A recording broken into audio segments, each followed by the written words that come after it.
Welcome to the Dan Casper Show podcast, your chance to catch the full show anytime, anywhere. If you missed it live on the radio, no worries. We've got you covered with all the sports talk, opinions, interviews, and conversations from the show. From the Packers to the Brewers to the biggest stories in sports and around Wisconsin, it's all right here. This is the Dan Casper Show podcast. All right, it is the final quarter, the final hour right now on this Tuesday morning, the final day of March. April Fool's Day tomorrow. We got a segment lined up for tomorrow for April Fools. So part of your homework assignment, by the way, for tomorrow. Okay, sports related, so don't worry. What fooled you the most? Like player-wise, team-wise? Was there a player, a certain player, maybe it was a draft pick, or maybe it was a free agent signing that you got fooled? Like you thought it was going to be great. You thought it was going to be awesome. It was an awesome move. Nope. Fooled. Team-wise, you went in thinking, oh, this team's got it all. They're going to win. Nope. Fooled. And before the joke starts, yeah, you can make a case for a lot of Wisconsin teams for that. I get it. I understand it. We get so close, and then it's like collapse at the end. But that's going to be your homework assignment for tomorrow for little April Fools. But be aware, just a little PSA, public service announcement for tomorrow. April Fools coming your way. So, okay. Final call, because we're in the final hour, the final quarter here this morning. Your Toyson Ford Grind My Gears Tuesday. What is grinding your gears, people? All right, get it off your chest. Also, you got any confessions coming your way? Feel good Tuesday. Feel better Tuesday. All right, to feel better Tuesday. Also, I'm not saying, but I'm just saying, send those on over, all right, to that Shoe Doctor's bullpen line or the Section 105 chat. You can do that too. So, Brewers back at it tonight after suffering their first loss last night to the Tampa Bay Rays, a 3-2 loss. But we get Brandon Woodruff on the mound tonight. So he makes his regular season debut. What do you want to see from Woodruff this year outside of just being healthy? That we all want to see that. We all want to see Brandon Woodruff be healthy for the most part of this year and pitching into September and October. We all want that. All right. So from a performance standpoint, what do we want to see from Brandon Woodruff? What is it? ERA-wise, innings-wise, yeah, that sort of thing. For what it's worth, if you're looking at like innings-wise, Pacoda has him at about 123.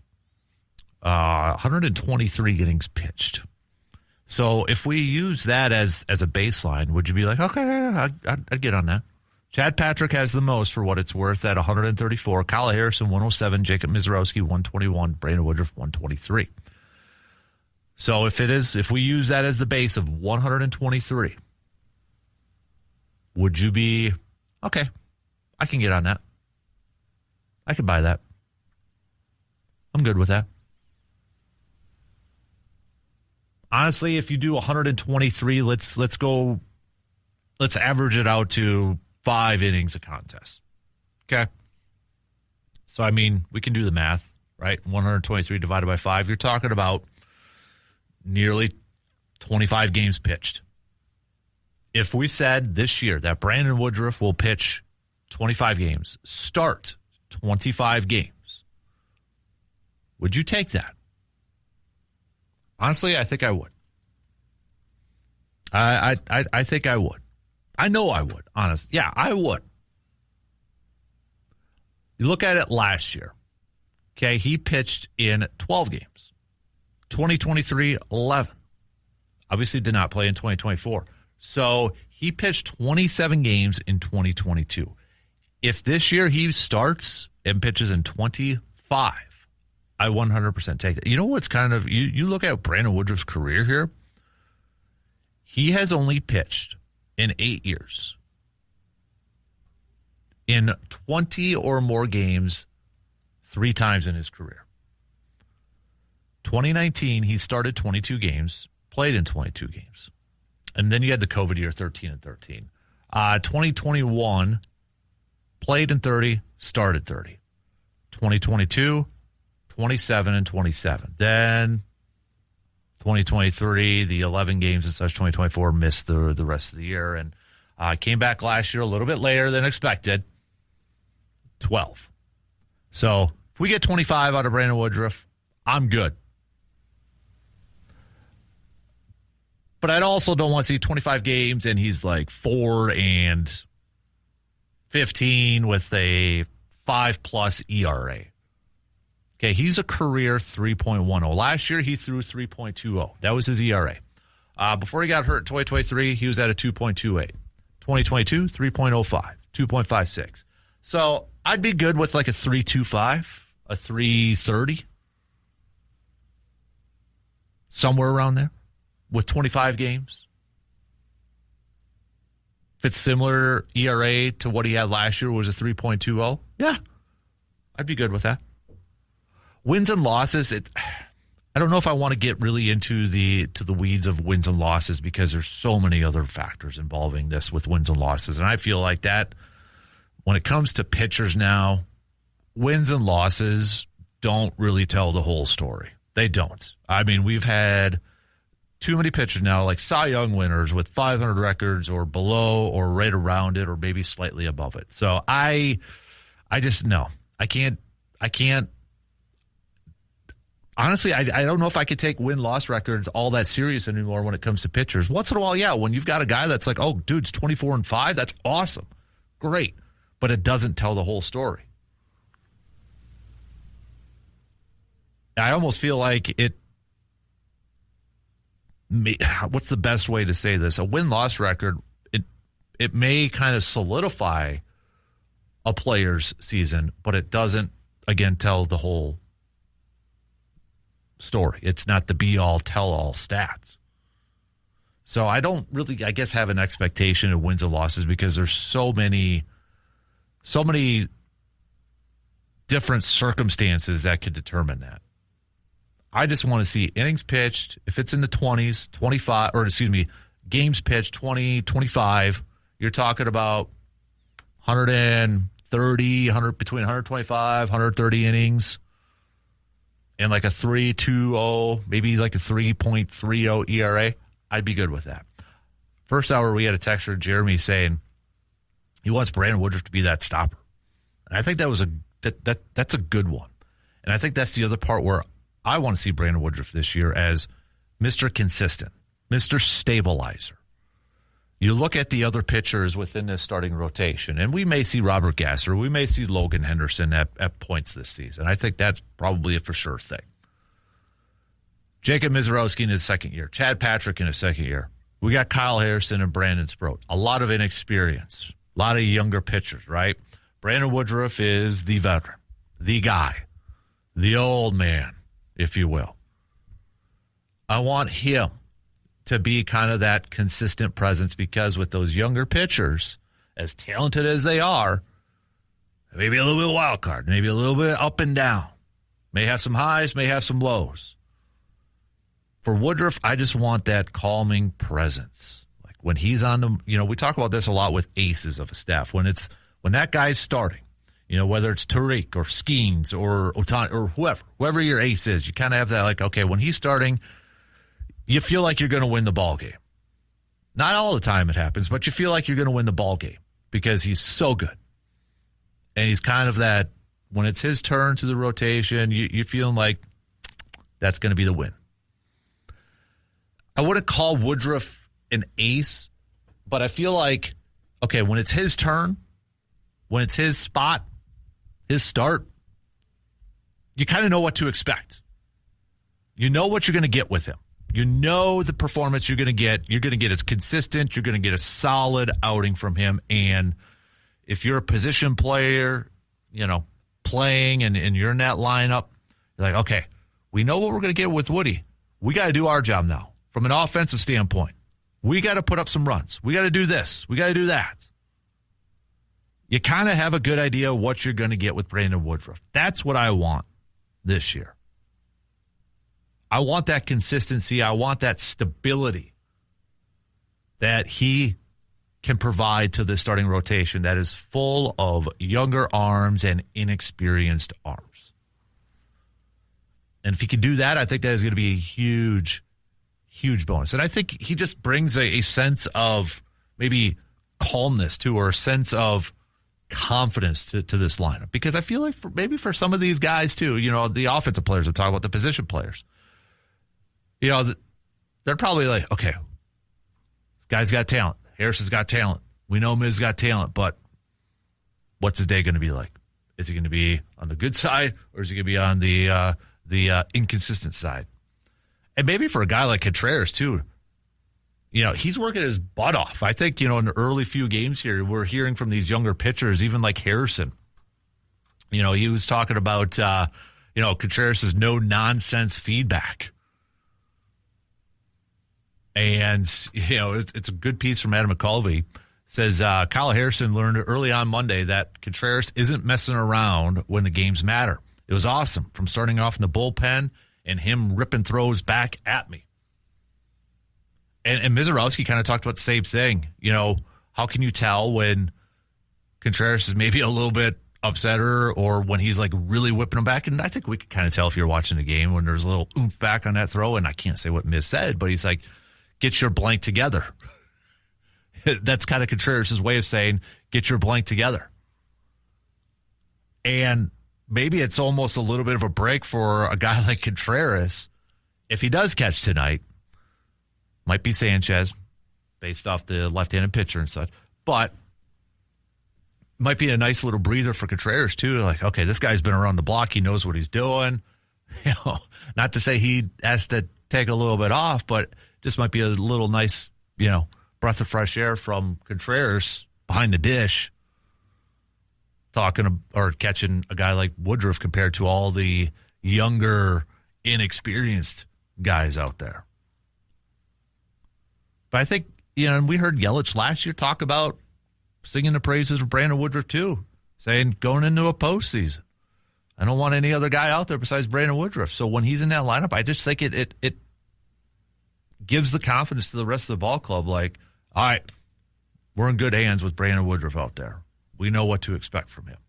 And I don't want to make it sound like I'm putting a ton of pressure on Woodruff or really kind of giving the sense that, okay, this season is going to depend on the performance of Brandon Woodruff. That's not what I'm trying to do. But I do think he is a key player in the overall success, not just from a win-loss standpoint, but,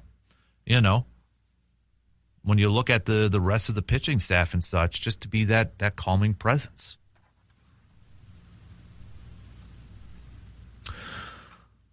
All right, let's take a quick break. Plenty more to get to, though, baseball, football-wise and such. So let's get right at it. We'll take a quick break, and we'll be back after these quick words. Quite a few of you already signing up for the Casper Classic coming up in August. Hey, appreciate that. That's awesome to see. I was checking out some of the numbers early this morning before popping up on the air, and saw quite a few teams have signed up. So if you want to ensure your spot, we've sold out every year. I think we're already ahead of schedule here with signups.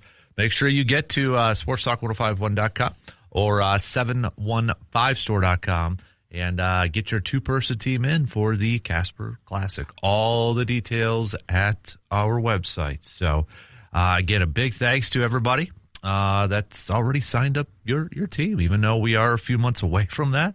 It's good to see everybody supporting Backyard Dreams and such. So, big thanks again. We got those 3 tee times, remember, 7:30, 10 a.m., and 1 p.m. So, let's do a little Toys and Ford Grind My Gears Tuesday. So what is grinding my gears? Okay, so y'all know I'm a big hat guy. I love my hats. I love wearing hats. I'm still on the ever-ending quest to find the perfect go-to everyday hat. And maybe there isn't such a thing.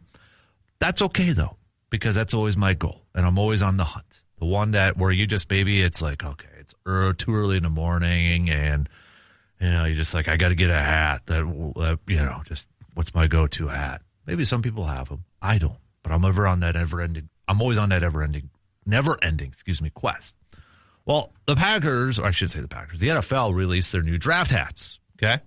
And I've got a couple. I've bought in a few draft hats over the years. I thought they looked cool in that, and I've saved a couple of them in the man cave on display. It was the 2 drafts that I've attended, including last year's Packers one. So I've got a little kind of wall display of how many hats are on there? 1, 2, 3, 4, 5.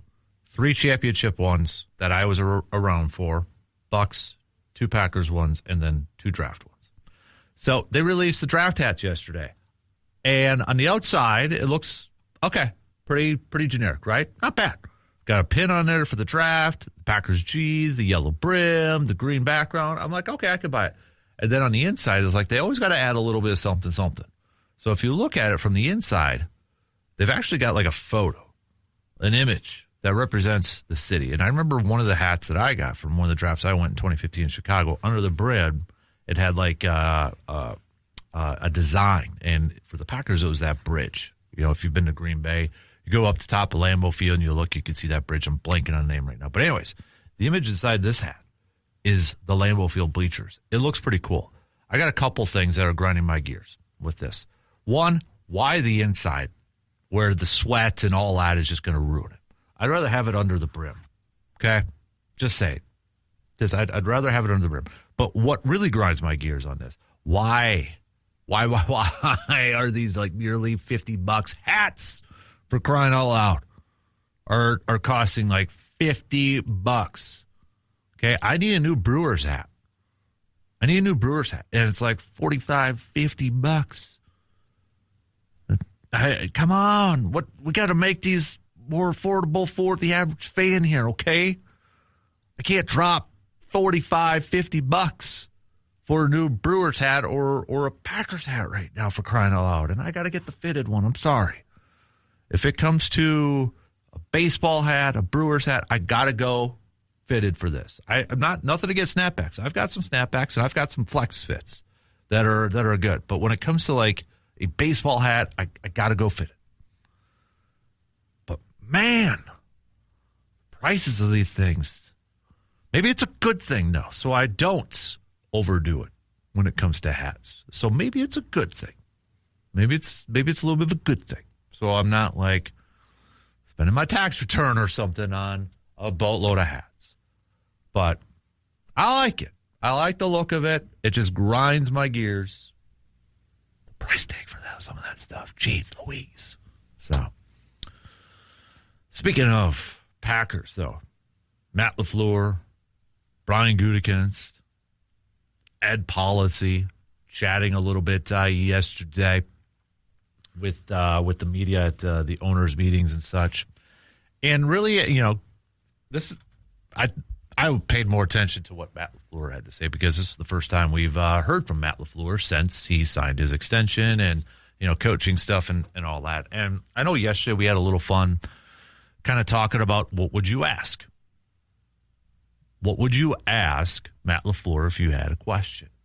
And I had a few of them. And honestly, my main ones were kind of answered yesterday.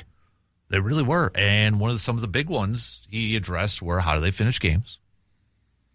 He addressed his grade from the NFL Players Association. So, and I thought he was fairly open and honest and acknowledged, like, yeah, we got to do a better job. I got to do a better job. I got to do a better job connecting. Revealed, too, that there were players that were unhappy with their roles last year. Wouldn't say who. Wouldn't say if they were still on the team or not. I know one person that everybody kind of assumed was Matthew Golden, the rookie. But again, I would say a lot of fans were also upset about his role. Quay Walker kind of gave that impression during his introductory presser with the Raiders that maybe he was played out of position or didn't like his role either.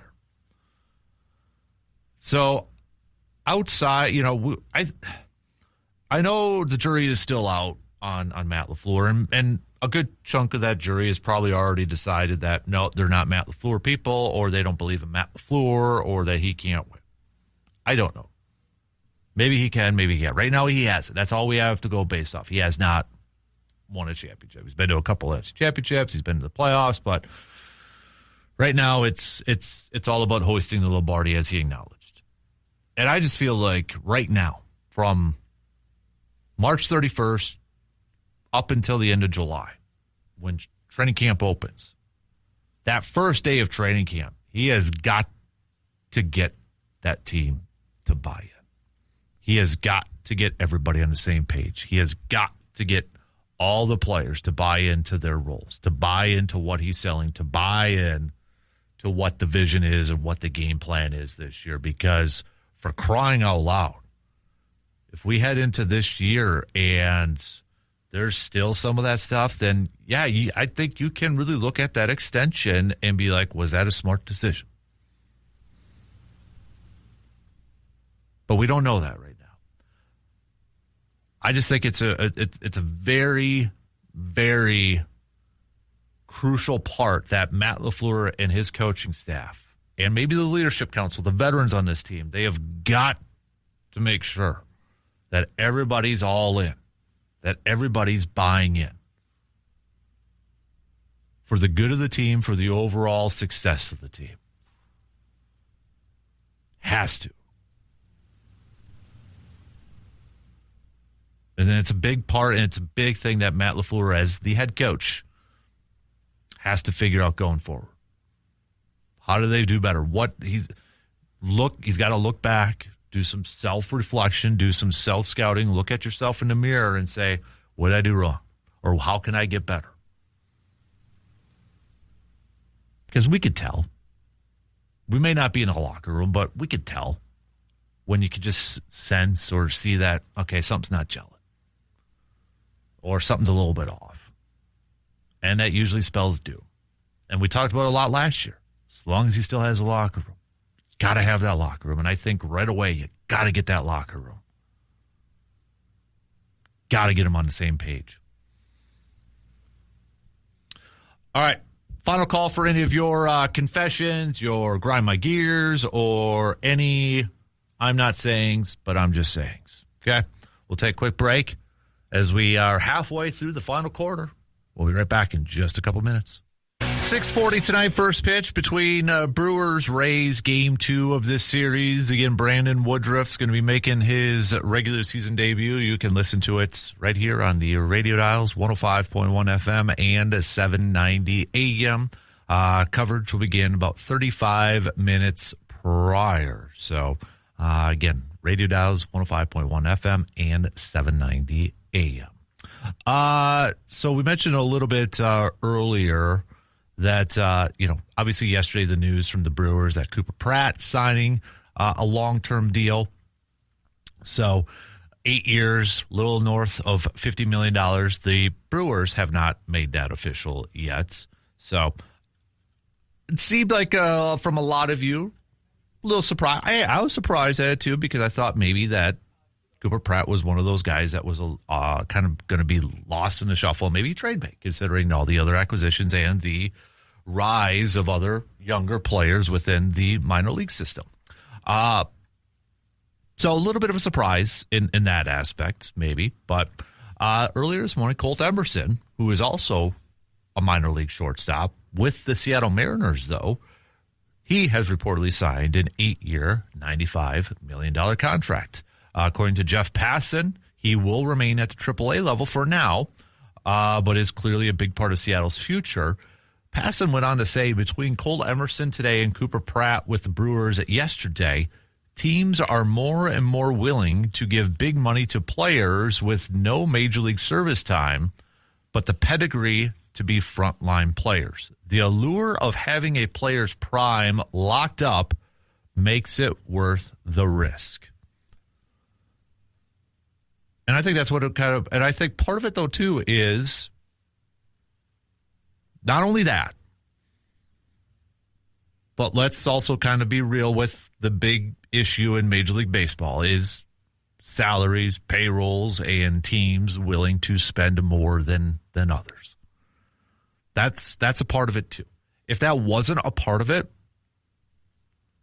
teams aren't doing this.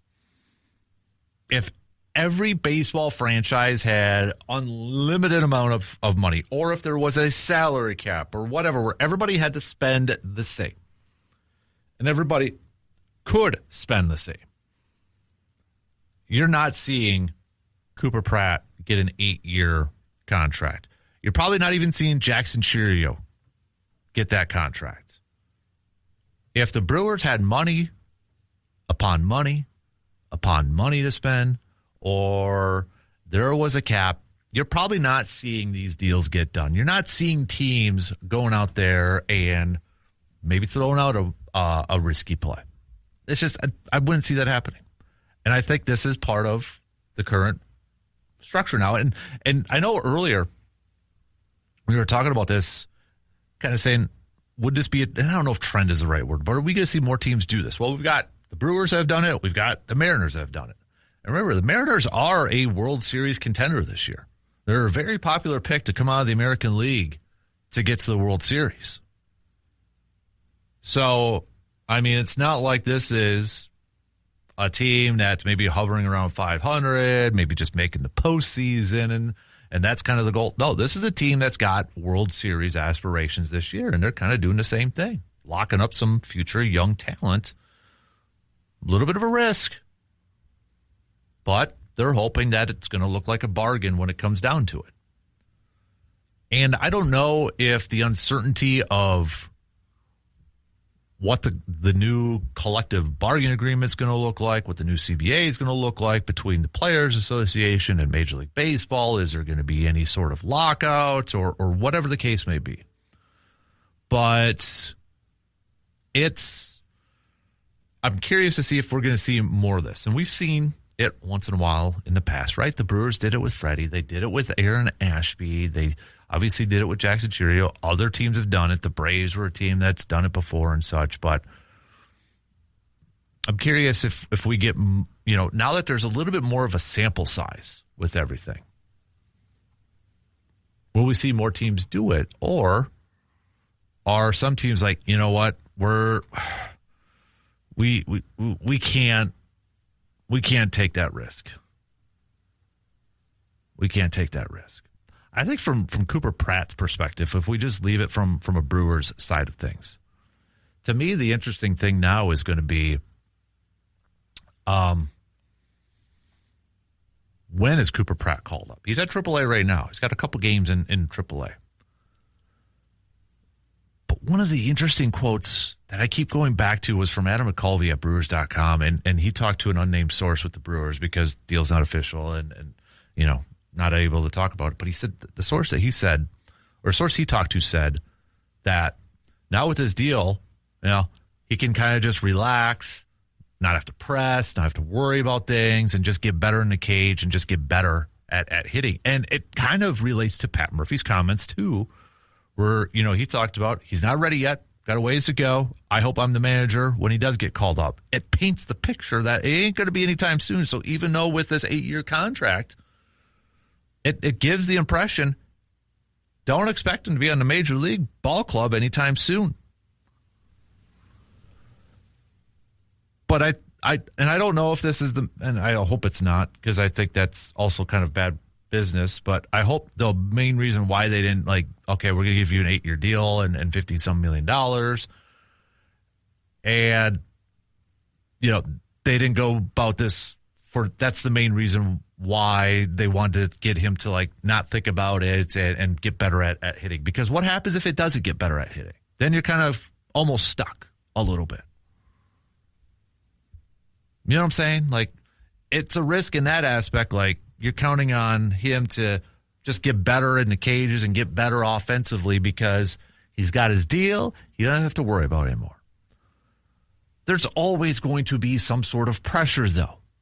And I think that's kind of a short-term fix. And maybe that short-term fix develops into a long-term solution. All right, short-term, he starts to get confidence, he starts to get better, and that confidence builds and builds and builds. Boom, offense, he's good. Defense is already ready. Let's call him up. What if the offense doesn't get better? What if he doesn't get better in the cage? What if he continues to struggle? And then there's that pressure, man, I got this contract.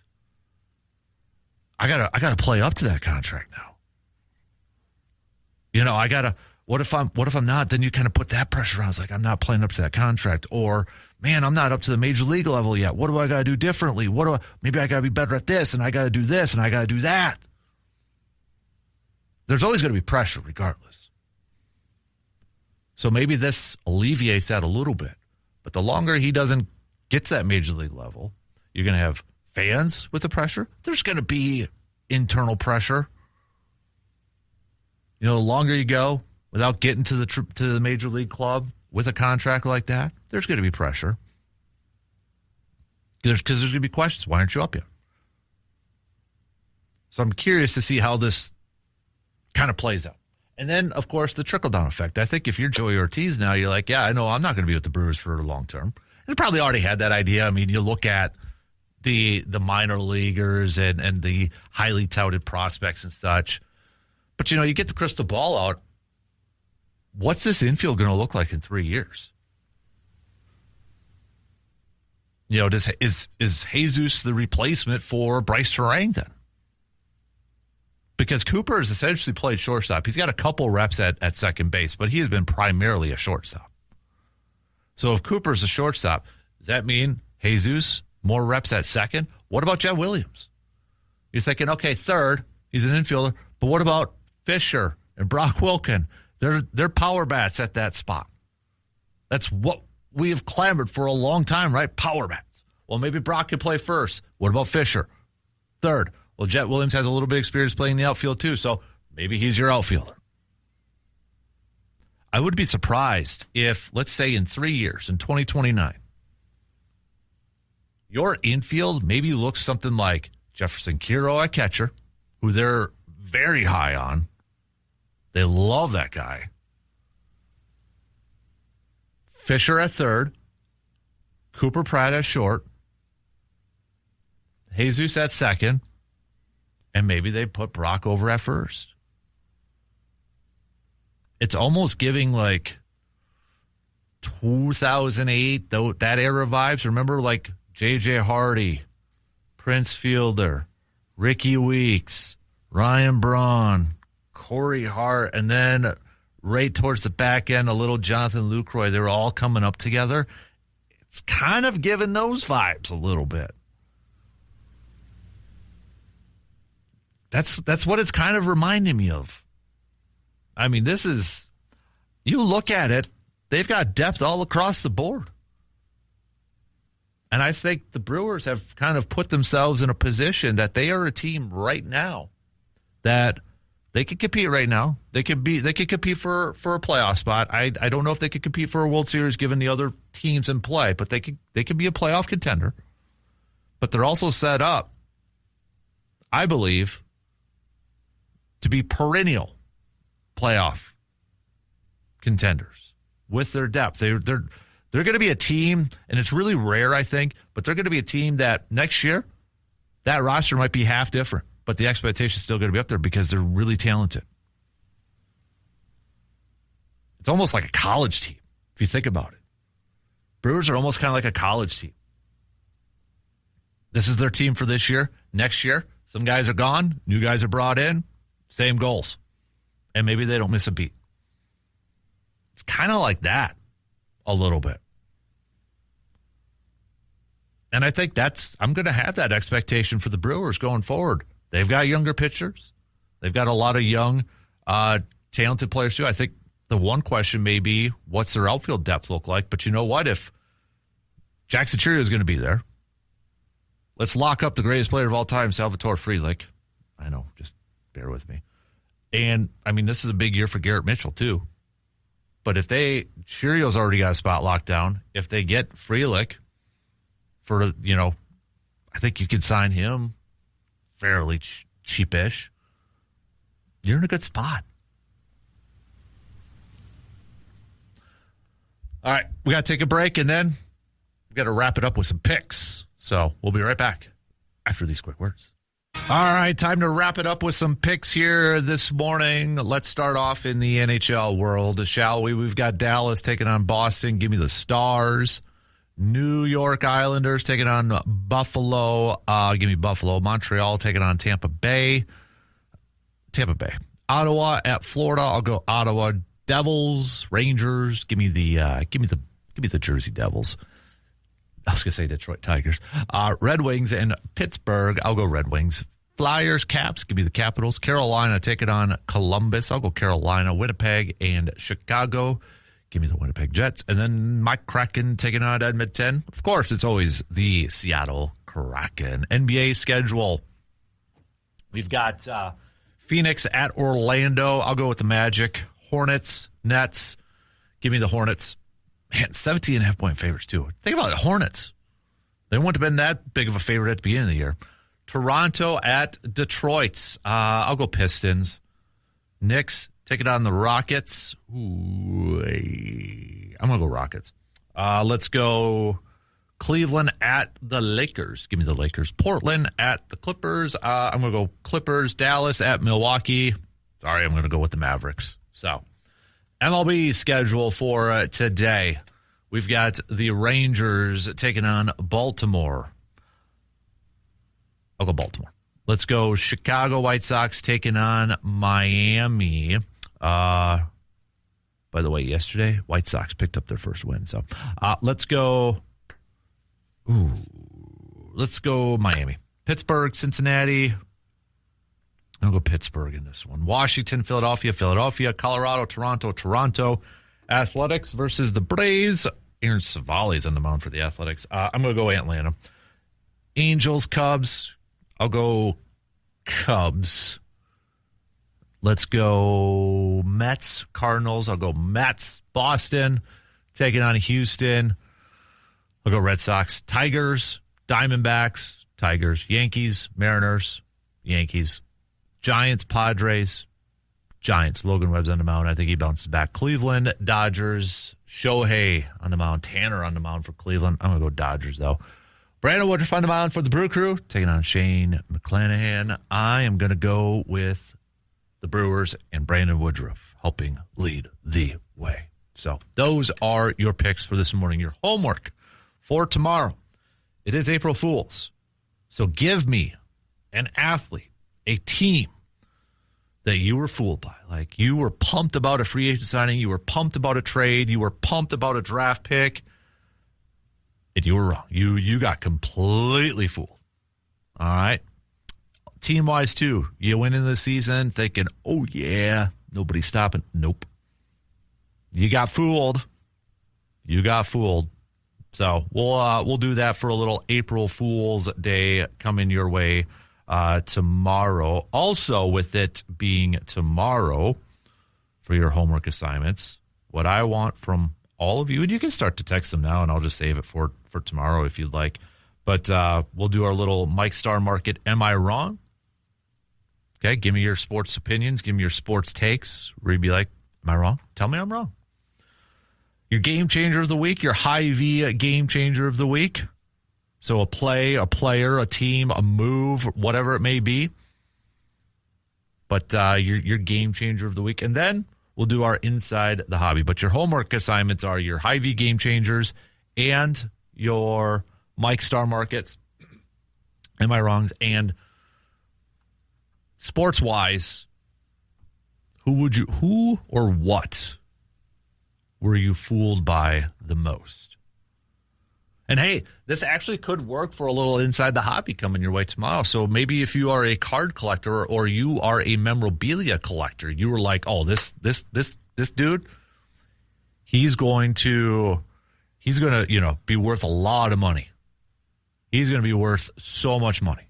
And nope. You got fooled. Or did you fool somebody saying, oh, I'll make that trade for you? That's kind of like me when I was a kid. I remember Jeff Blake. I had this really cool Jeff Blake card. And it was worth a lot at the time. Like when I say a lot for elementary fourth grader, it was like $10. But I traded it for a couple of common Deion Sanders cards. I got fooled at that time. But now, not anymore.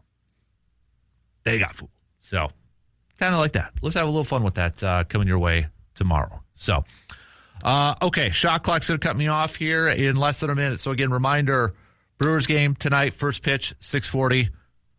You've got Bucks in action tonight as well, 7 o'clock. So, got a couple different options if you got to stay in because of the weather and such. So, but Bucks pregame coverage will begin on the radio dials 105.1 FM, 790 AM at about 6:05. And then we got a day game tomorrow where Jacob Misiorowski is going to be back on the mound. So, but we'll talk about that game hopefully after a win today, and hopefully we're talking about a potential series win for the Brewers tomorrow afternoon. So, hopefully. All right, shot clock's going to cut me off. Have a fantastic rest of your Tuesday. All right, enjoy the final day of March. We'll be back same place at same time tomorrow morning, 6 a.m.